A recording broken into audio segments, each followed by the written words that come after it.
when you start pruning a tree, the first thing you want to think about is your own convenience. Someone is going to have to mow around this tree. So if we have all these branches down here low, it's going to be very difficult to get in here, especially as the tree gets bigger. So you want to start training the tree to be higher.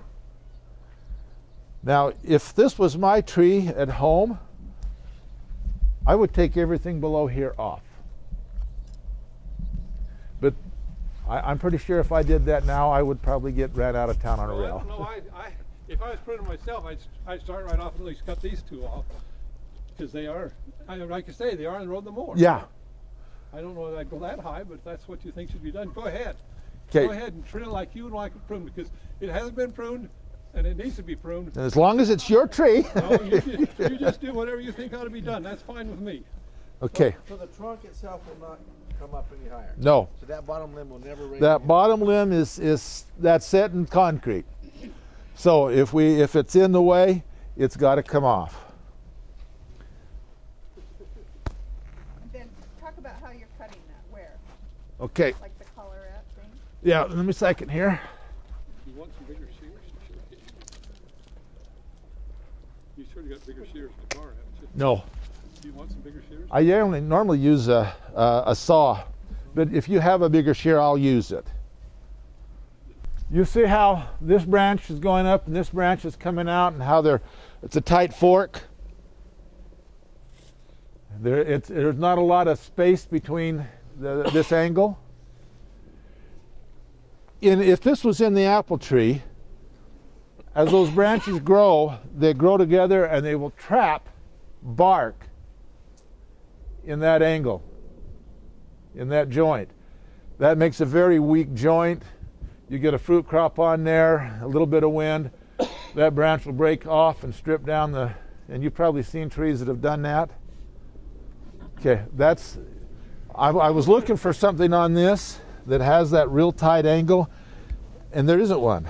So that's good. Is it spring that you always want to do this, not fall? My professor taught me the first rule of pruning is the time to prune is when the saw is sharp and the spirit is willing. So there is no, other than if the wood is frozen, you don't want to prune. You can prune any time of year. Now,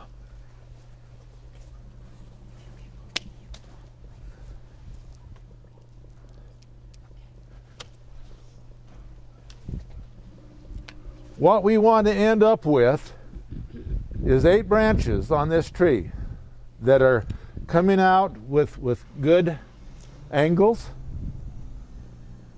that will be able to support the fruit crop. Will that be 8 on every tree or just on the apple tree? Just on the apple tree. Oh, pears true, somewhat on cherries. Peaches are a completely different style. Now, when you do this, I really feel guilty about cutting all this off of here because this branch is wrong.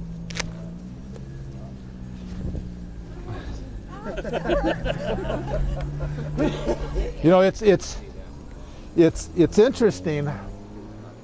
When I have a husband will come to me and say, "Prune my trees, make them right."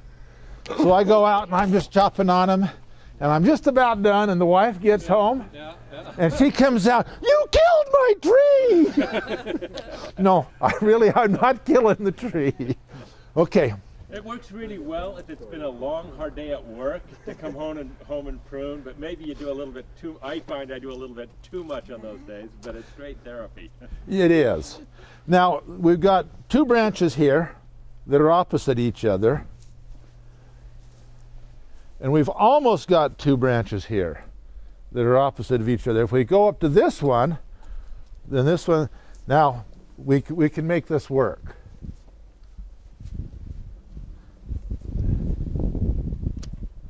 I always prune off the branches that are growing down They just don't work.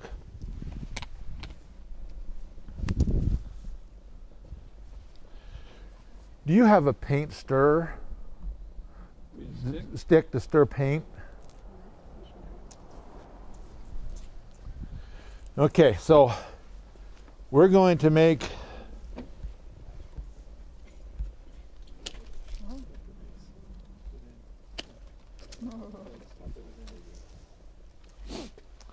these four are going to be the bottom primary branches. This is in the future. These are going to be the bottom part of the tree.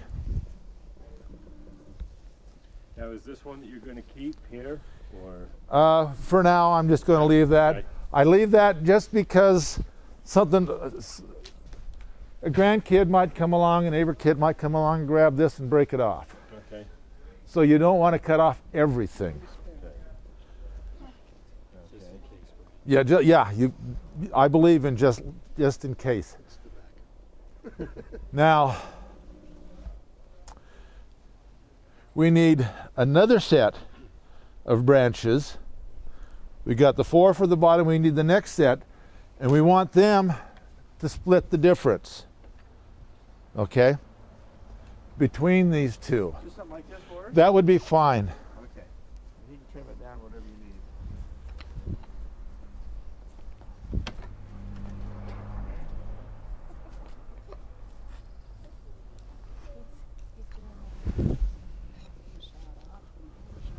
Yeah.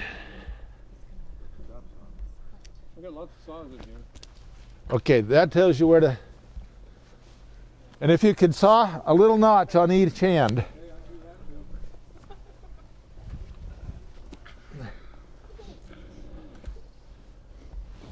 So before you go pruning any trees, go to Home Depot and pick up some paint stirrers. Yes. Some wood Oh, ones. there you go. What are we gonna do with them? We're going to put it in as a spacer to push this down, because we don't want it growing up the side here. We want it to grow out here. Now, like this one is really, these two are. Those are already formed. those look This one's great. This one I'm going to leave.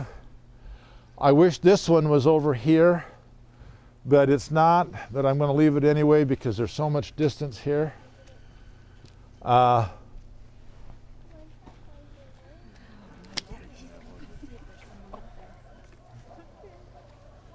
Now, normally I would say don't cut this one off, just let it grow, but it's gone, so we're not going to worry about it.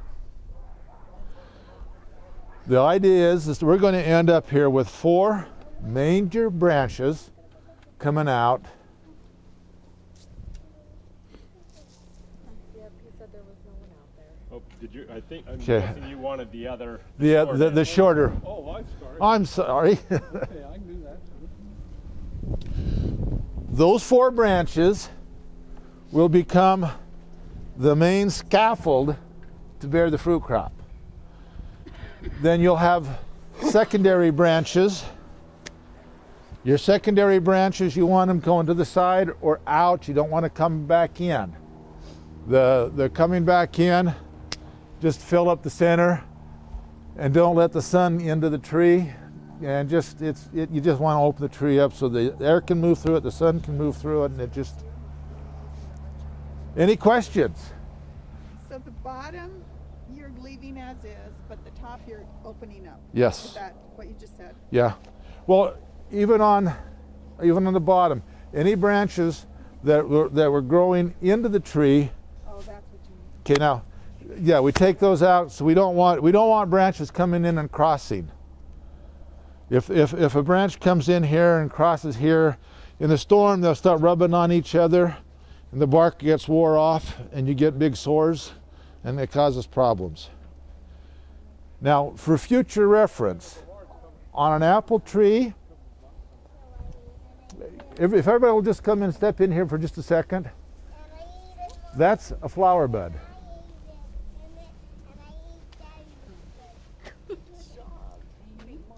Is that all of them a flower bud? All those big fat buds are flower buds. It must be something like a growing boy, huh? Do you think so? So are these? Yes. Okay. So So that's why you didn't prune those off, That's right. because you want those to produce. That's a year's growth on that. And it produces, now in the spring, those will open up, they'll flower, and you might get some fruit set if the weather permits and the bees are out. These little buds that you can see in here, they're just lining, those will form leaves and new branches. So you want to leave these little stubby things, because that's the fruit on an apple tree. And they'll only grow a ½ inch, an inch a year on a mature tree. So these that are growing in, I don't worry about it because they're fruit. Now something like this, see how that's a year's growth. And that might take off, and then it's going to start interfering with the branch above it.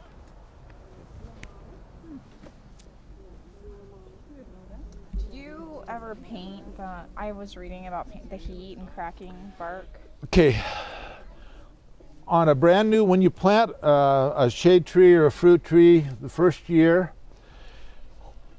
in the field when they were growing, the south side had more sun, and the bark grows a little differently on the south side than it does on the north side. And so when you dig that tree up, you take it and you sell it to somebody, and they come home and they plant it, the tree, who knows? So if this was the north side in the field, now we have the sun shining on it, and it can sunburn. Also what happens is this was growing, say, in California, where it's nice and warm, and we brought up here, and we planted. In the winter, that wood freezes, and then on a nice, bright, sunny day, the sun comes up, warms it up, it thaws out. The sun goes down, it drops back down to 2 degrees, it freezes. And the next day the sun comes up, warms it up, it thaws out. That thawing, freezing, the ice in the sap forms sharp points, and it will disrupt the cells and break them up, and you can kill all the bark on the south side. And you'll see it on most trees, it's that southwest side has all the damage on it. On a new tree, you can paint it white. It'll reflect the heat from the sun in the winter, and that keeps it from thawing out and having as much problem. What kind of paint? Just white paint, water-based. Latex.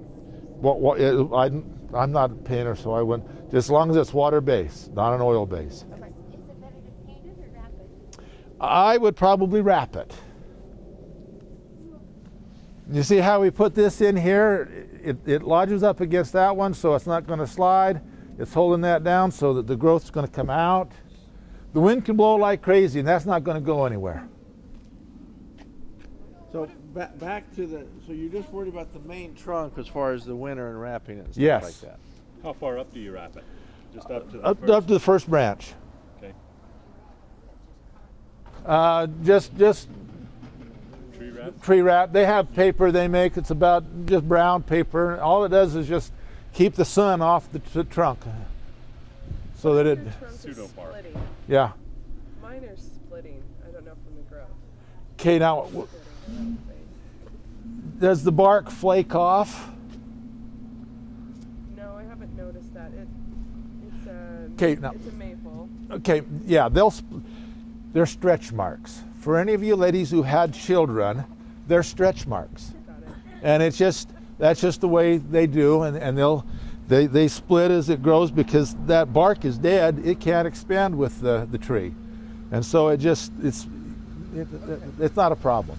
It's when the sun, the tissue underneath the bark dies, and then you get new growth as it starts to heal, and then it splits like you're talking and flaking off, and you have problems. Okay, let's go over here now to the. So is this done then? That's done. Okay. Like, when do you do this? Yeah, do you Like, ever? I'm not done? going to worry about those. ever? Eventually, when the tree is to the size that I want it to be, then I want to start keeping. I want the tree to grow out instead of up. Now these are probably semi-dwarf, my guess. They'll never get above 15, 20 feet. So if you got a good ladder, you can harvest everything off of them. But if you were going to cut it, what would you do? Okay, if I came in, I was going to cut one of these. If I was going to cut one, okay, you see this branch coming off to the side? You always cut it back to that branch. Okay. Yeah, you'll find some people just come in and go click, and they can leave a stub. That stub, then there's no way for anything on the end of it to grow because it only grows from where there's a bud. And so if you cut it right underneath the bud and you got that stub, it will die. And then as the tree tries to go around it, it just grows around and just there's not, and it ends up being just an open wound and letting disease into the tree. Or you come in, you could cut, and then you cut it above this bud. This bud's going to break and grow this way. And so it grows back into the tree, and that ruins your form. If you need to cut, I would come out here and I would pick a bud like that one, and I'd cut right above it. This bud will keep growing out. Is that kind of what happened right here, maybe with this middle one? Yes. There was one of these little stubbies, these little spurs. They call them fruiting spurs on that, and it was. See, here's somebody cut and just left the stub, and it's having difficulty healing there. There was a fruiting spur here. They cut that off down to here, and it took off and grew. That's the proper way to prune a branch. I think when I got the tree, that top little piece was dead. Yeah. That's why I cut it off. Yeah. Do you want to do anything to make these wider, or? What will happen is if this has fruit on it this year, it'll pull it down. The weight of the fruit will pull it down. Okay. Now, on a young tree like this, it's all right to leave 4 or 5 apples, but don't leave all the apples. Thin them off so that because it can be too much for it. Is that when it drops? The fruit? As if it has too much fruit? No. Oh. What happens is in the spring, we have a cold, wet spring, and we don't get a lot of bee activity, and maybe one seed in that apple gets pollinated, and one seed's enough to get it to start to grow, but it's not enough to hold it onto the tree. So after a while, the tree says, I don't need one seed. I don't need to put all the energy in just growing just one seed. So it cuts that apple off and it will fall.